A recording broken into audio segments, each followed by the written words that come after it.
Você me chama para provar, viu, minha querida? Que eu quero experimentar, tá com a cara ótima. Ó, vamos bater mais um papo agora muito importante, que é sobre aposentadoria para os autistas. Acho que muitas das informações, eu mesmo estava batendo um papo com a advogada que vai conversar aqui com a gente, eu aprendi muito. Acho que é uma oportunidade de você aí de casa aprender também. Hoje a gente está recebendo a Dili Manfredini, ela que é advogada e vai esclarecer tudo pra gente, né, Dili? Seja bem-vinda. Muito obrigada, Bruno. Boa tarde a todos. Se me permite, antes de começarmos, fazer minha autodescrição para quem está nos assistindo e tem alguma deficiência visual. Eu sou uma mulher de pele branca, cabelos negros compridos estão sobre os ombros, estou usando uma camisa com babado e camisa de manga comprida, fundo azul clarinho, tem uns pontinhos coloridos no azul, no amarelo, no vermelho, calça preta. Estou sentada numa poltrona bem confortável, uma cor clarinha e atrás tem um painel com quadros coloridos e algumas prateleiras com, desculpe estar virando, mas com livros e algumas esculturas. Então, é necessário pela área que eu atuo, em defesa dos direitos das pessoas com deficiência, também está contemplando essa identificação visual a quem não tem a visão. Muito legal, parabéns, inclusive. Obrigada. Esse não é um hábito que a gente tem de fazer aqui no nosso programa, mas assim, é de realmente muita importância mesmo. Parabéns. Eu acho que fica muita gente curiosa aí, querendo saber como é a cara do Bruno, como é da posso Vivi, então, vou me assim, autodescrever, então. Ó, Isso. Se eu falar alguma coisa errada, você me corrige, Isso, tá? fica à vontade. Ó, mas eu sou um rapaz de 1,92, estou sentado numa poltrona ao lado da Dili, estou usando uma camiseta verde escura, uma calça jeans preta e um sapato preto. Aqui ao lado dela, também com uma estante atrás, com uma prateleira, alguns livros expostos. E agora a gente vai bater um papo e espero que vocês aí em casa aprendam junto comigo com essa doutora maravilhosa. Dizem que eu pareço o Luan Santana. Luan Santana da Shopee. Bom, podemos Foi ótimo, começar então? podemos. Eu fiz tudo certinho? Foi tudo certo. Perfeito. Ótimo aluno. Ó, hoje, então, como eu já falei aqui para vocês, a gente vai falar sobre aposentadoria. Não só sobre aposentadoria, mas também, acho que benefícios em geral para o autista. E para começar, eu quero saber quais são os pré-requisitos para um autista conseguir se aposentar. Ótimo, Bruno. Então, na nossa lei previdenciária no Brasil, foi muito importante a lei da Berenice Lana, de 2012, que equiparou, reconheceu o autista como uma pessoa com deficiência. Então, todos os benefícios previdenciários já previstos anteriormente para as pessoas com deficiências, os autistas podem também estar sendo beneficiados.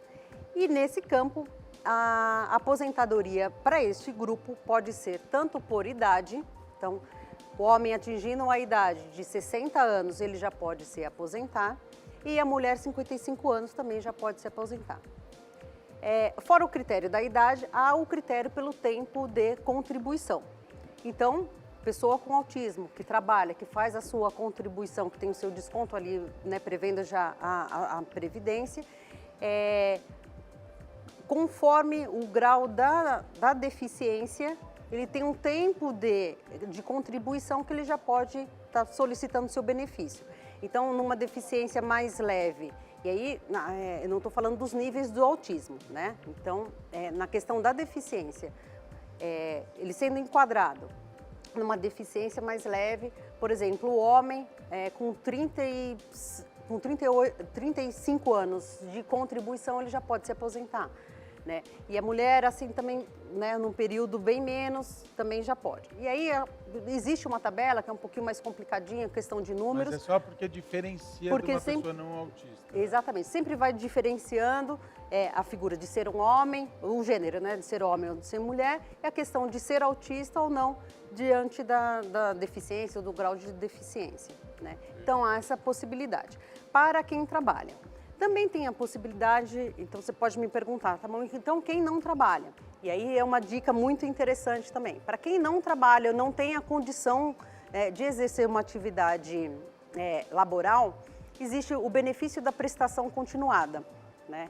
Ou seja, é um benefício de assistência social para aquela pessoa e que ela é contemplada com um salário mínimo né, não tem 13º, também não pode ser considerada uma pensão. Então, diante de um falecimento desta pessoa, não é transmitido a ninguém. E também não tem a previsão do 13º. Mas essa pessoa que tem uma condição de vulnerabilidade financeira, familiar e que não trabalha, ela também pode ter esse benefício da assistência social, que é o LOAS. Muita gente conhece como LOAS, é um apelidinho, mas é em razão da lei, né, Lei Orgânica da Assistência Social, então pegou um pouquinho esse apelido, né? Então muita gente fala assim, é BPC ou é LOAS? É a mesma coisa. Legal. E aí esse benefício tem a partir de que idade que as pessoas podem solicitar esse benefício? Então, geralmente a partir dos 16 anos já pode estar solicitando o benefício, está falando do BPC, né? Dos do que LOAS, não se enquadram na aposentadoria. Exatamente. Então já pode estar sendo solicitado e aí existem alguns critérios. O critério básico, né, o essencial, o primordial é a renda familiar. A renda familiar é analisada, né, passa por uma análise social ali no INSS, é analisado de que o quanto ganha aquele núcleo familiar não pode ultrapassar até 1/4 do salário mínimo. Então, por exemplo, na família tendo 4 pessoas, digamos que uma delas trabalha, e o salário dela, por exemplo, se for R$2.000, dividindo por 4, vai exceder 1/4 do salário mínimo. O nosso salário mínimo hoje está em R$1.412 e alguma coisinha.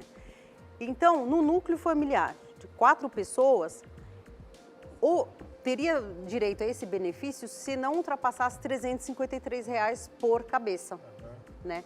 Então, esse é um critério primordial para esse benefício, que é justamente para ajudar, para contemplar as famílias, né, a pessoa que tenha essa condição do autismo e que está numa situação financeira precária.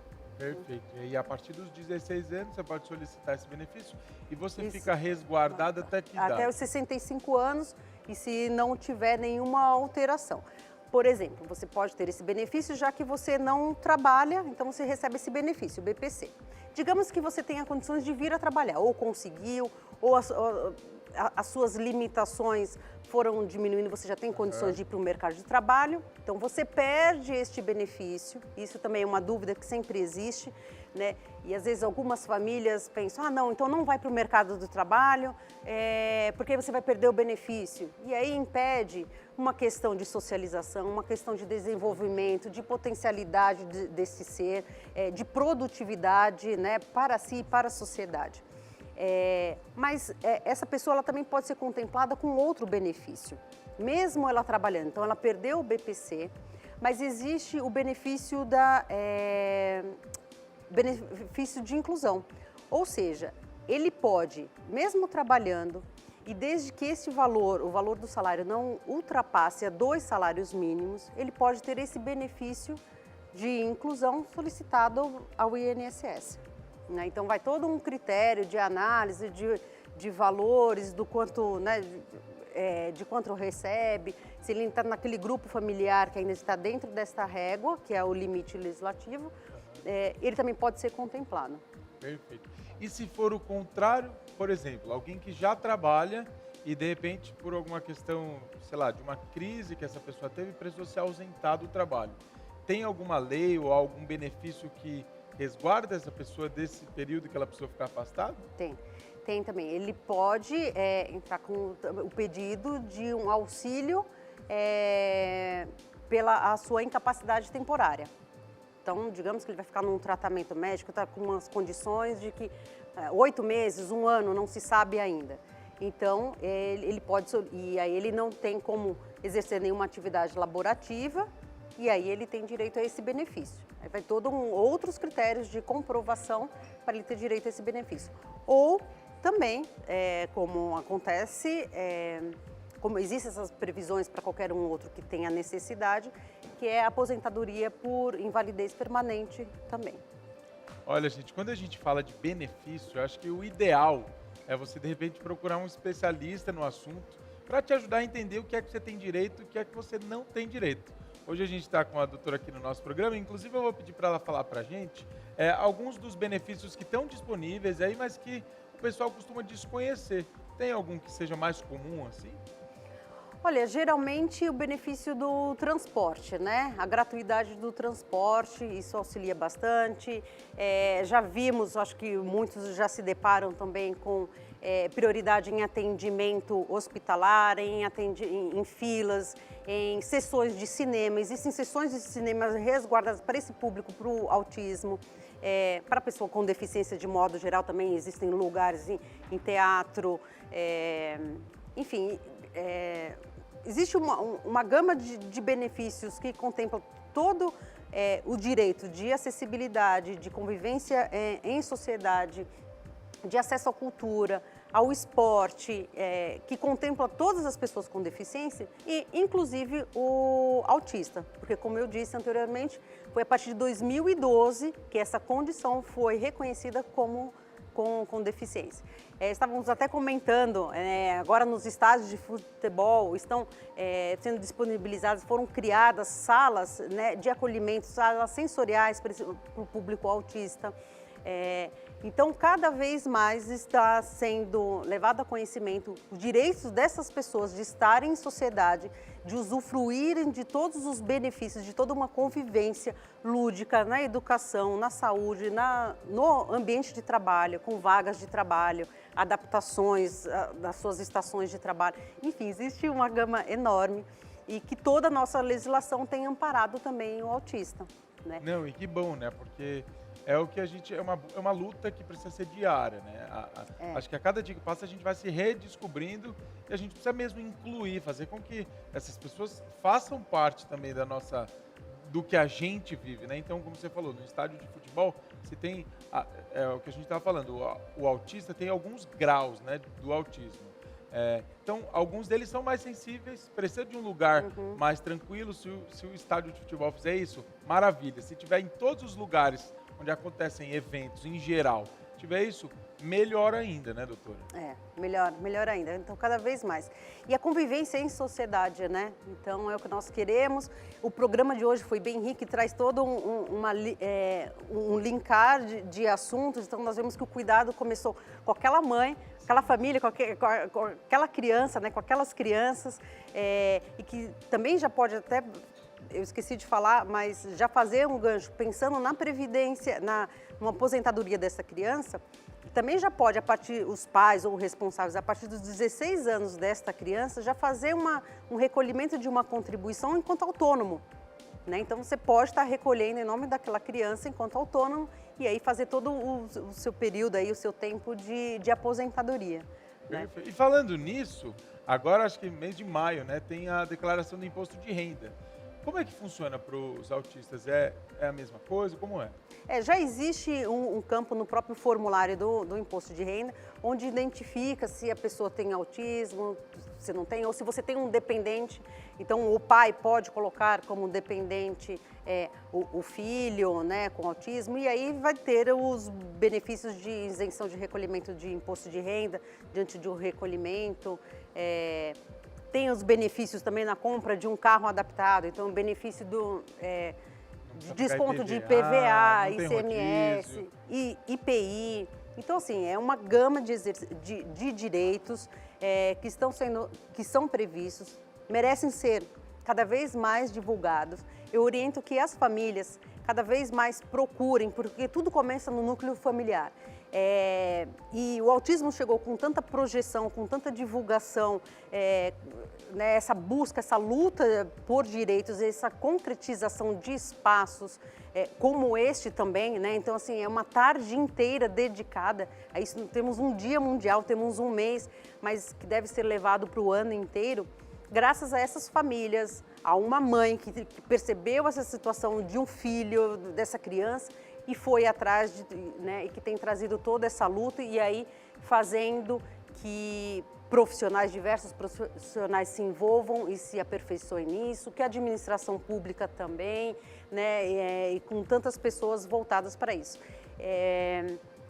Vou deixar aqui também como dica para a família, procurem uma defensoria pública se tem alguma dúvida, se precisam de alguma orientação. Então, procure a Defensoria Pública, que tem especialistas, assim, com muito prazer em estar respondendo ou tirando dúvidas ou auxiliando em processos. O Ministério Público também tem um núcleo especializado da pessoa com deficiência. A própria OAB de cada localidade, eu falo aqui de São Paulo, faço parte de uma comissão dos direitos da pessoa com deficiência da OAB São Paulo, várias outras seções de outros estados também tem o núcleo da pessoa com deficiência, tem profissionais capacitados, especializados no direito das pessoas com deficiência, do autismo também. E as famílias e todos precisam estar imbuídos dessas informações e fazerem, né, buscar os seus direitos, suas benesses. E é para isso que estamos, né, nessa construção dessa sociedade cada vez mais igualitária, cada vez mais humana, mais fraterna. E assim como este espaço aqui, que me senti super acolhida e fico muito feliz de estar trazendo um pouquinho de experiência, um pouco, e espero que a minha fala tenha contribuído um pouco e acalentado um pouco que, né, as famílias que estão em casa procurando algum tipo de informação, né, são muitos detalhes. Mas, e assim, a gente pode ter o segundo, terceiro, quarto programa até o final do ano, né? Sim, vários outros assuntos para contemplar. Legal. Eu falo bastante, desculpa. Não, imagina. Agora, só para finalizar, eu queria que você... a gente até estava falando sobre a carteirinha que geralmente os autistas usam e o quanto nós, enquanto sociedade, a gente precisa estar sensível a isso, né? Tipo, se a gente está numa fila e de repente encontra alguém que está identificado ali ou não identificado também, claro que tem toda uma questão que é do querer também da criança, ele está identificado ou não. Eu queria que você falasse, para finalizar, a importância de a gente estar, de fato, atento a isso, para passar o lugar quando for necessário, na fila, enfim, para que essas pessoas se sintam ainda mais acolhidas. Exatamente, é muito importante. Importante que as famílias, aqui em São Paulo, não sei em outros estados, né, não tenho essa relação detalhada, mas aqui em São Paulo já há um ano, né, pela lei do Mion, foi criada a carteira de identificação de quem tem um espectro autista, é a CIPTEA. Né? Ela pode ser solicitada, eu oriento que as famílias solicitem, tem o próprio site da ciptea.sp.gov.br, você solicita ali online, apresenta relatório médico, foto, enfim, e já pode ser impressa essa carteira ou no próprio Poupa Tempo também. É uma carteira, mais um documento que identifica a pessoa nessa condição, seja adulto, seja criança, seja adolescente.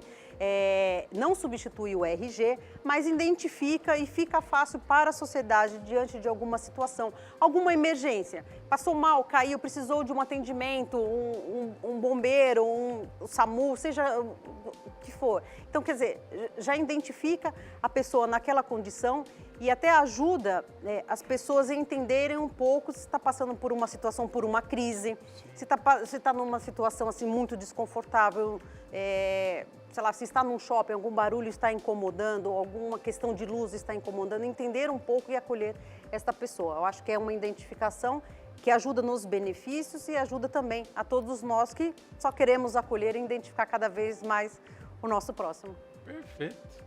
Olha, doutora, eu quero te agradecer por essa aula, pela sua presença, por todos os esclarecimentos. Muito obrigado pela sua presença aqui. Obrigada. Passa para o pessoal de casa os seus contatos, como é que as pessoas te encontram nas redes sociais? Eu que agradeço mais uma vez a oportunidade. Meu contato no Instagram é Adili Delfino Manfredini. Meu telefone São Paulo é 11 98610 4782. Estou à disposição, nós temos um escritório aqui em São Paulo. Então, para todas essas questões da pessoa com deficiência, fico à disposição. Tenho experiência também na área pública, políticas públicas voltadas para a pessoa com deficiência. Perfeito! Muito obrigado, viu, doutora? Imagina. Obrigado de verdade.